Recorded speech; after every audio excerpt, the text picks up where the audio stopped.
Today, we are diving into one of the greatest David versus Goliath stories in all of history, the Greco-Persian Wars. For about 50 years, the Persian Empire, the undisputed superpower of the ancient world, threw everything it had at a bunch of scrappy, divided Greek city-states. And believe me, the outcome of this fight would literally shape the course of Western history.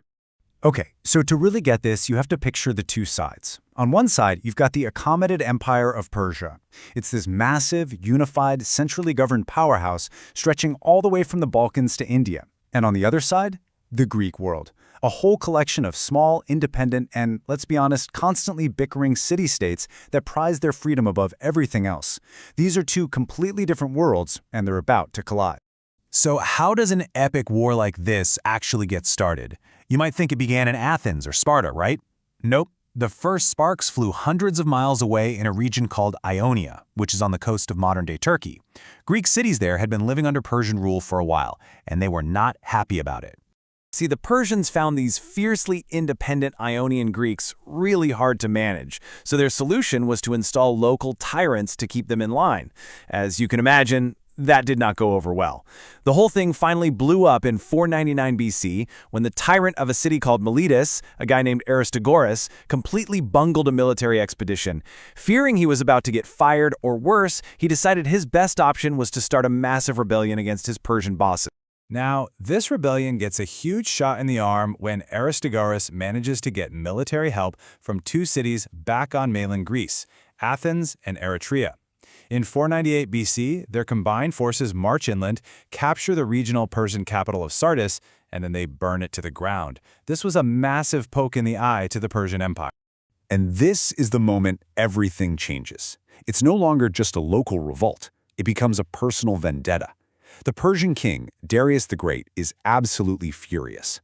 There's a story that he had a servant tell him, "Master, remember the Athenians at every single meal," just so he'd never forget. This wasn't about politics anymore. For Darius, it was personal. He was going to punish Athens. So this personal mission quickly escalates into a full-blown invasion. Darius wasn't just after revenge. He wanted to secure his western border for good. And the best way to do that? Conquer Greece and make a terrifying example out of Athens and Eretria. After his first attempt in 492 BC was literally wrecked by a storm, Darius sent a second force 2 years later, this time by sea. They island-hopped across the Aegean, crushing anyone who got in their way. They destroyed Eretria, enslaved its people, and then landed at the Bay of Marathon, just 25 miles from an absolutely terrified Athens. Imagine that, the largest army in the world is now on your doorstep. At Marathon, the Athenian army was seriously outnumbered, but they did something crazy. They charged. Their heavily armored soldiers, the hoplites, just smashed into the lighter Persian infantry. The result was a total rout. Just look at those numbers.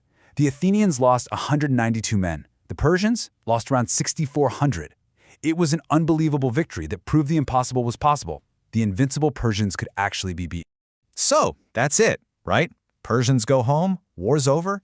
Not even close. For Persia, this was a humiliating defeat, sure. But for the Greeks, it was really just the end of the beginning. A much, much bigger storm was on its way. 10 years go by. Darius dies, but his son, Xerxes, inherits his father's mission for revenge. And Xerxes, well, he decides to go bigger. Way bigger. In 480 BC, he leads one of the largest armies the ancient world has ever seen across into Europe, with one goal: to wipe Greece off the map. As this colossal Persian army marches south, a tiny allied Greek force decides to make a stand. They choose a narrow coastal pass called Thermopylae, and leading this defense is the Spartan king Leonidas and his personal bodyguard of just 300 elite Spartan warriors. For 2 whole days, this tiny group held off the entire Persian army.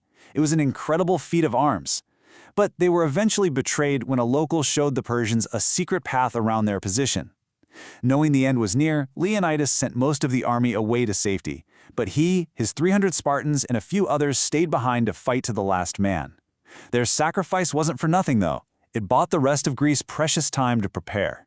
With the army of Thermopylae gone, the path to Athens was wide open.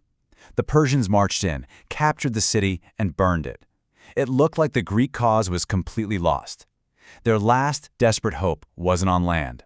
It was on the sea, with their navy. This is where an absolute genius, the Athenian politician Themistocles, comes in. He hatches this brilliant plan. He uses some clever trickery to bait the much larger Persian navy into the narrow straits of Salamis. He knew that in those tight quarters, the Persians' biggest advantage, their sheer numbers, would become their greatest weakness. It would be total chaos. And the plan worked even better than he could have hoped. The Greek fleet smashed into the disorganized Persian army. It was a complete disaster for the Persians. With his navy crippled, Xerxes started to panic. He was afraid the Greeks would sail north and destroy his bridges back to Asia. He had no choice but to retreat with most of his army, leaving his general Mardonius behind to try and clean up the mess. The war wasn't over yet, but the tide had definitely turned. The next year, 479 BC, the allied Greek city-states did something new. They went on the attack, ready to kick the Persians out for good. The final showdown on land happens at a place called Plataea, and once again, the Greek hoplites prove they are just better soldiers. The Greek battle line crashes through the Persian forces, and in the fighting, the Persian commander Mardonius is killed. With their leader gone, the Persian army just falls apart. The invasion is over. Now get this. In one of the most incredible coincidences in military history, on the exact same day as the victory at Plataea, the Greek navy attacks and destroys what's left of the Persian fleet at the Battle of Mycale. This amazing double victory was the final nail in the coffin. Persia's threat to mainland Greece was finished. So why are we still talking about this war 2,500 years later? Because this victory did more than just save Greece. It unleashed a chain of events that would change the Greek world forever, and not always for the better. You see, after the war, the Greeks formed an alliance called the Delian League, led by Athens, to keep fighting Persia. This new power and wealth kicked off Athens' famous Golden Age, a time of incredible philosophy, art, and democracy. But Athens started to get a little too powerful. It began treating the League like its own personal empire, and this new Athenian power started to make the other big player in Greece, Sparta, very, very nervous.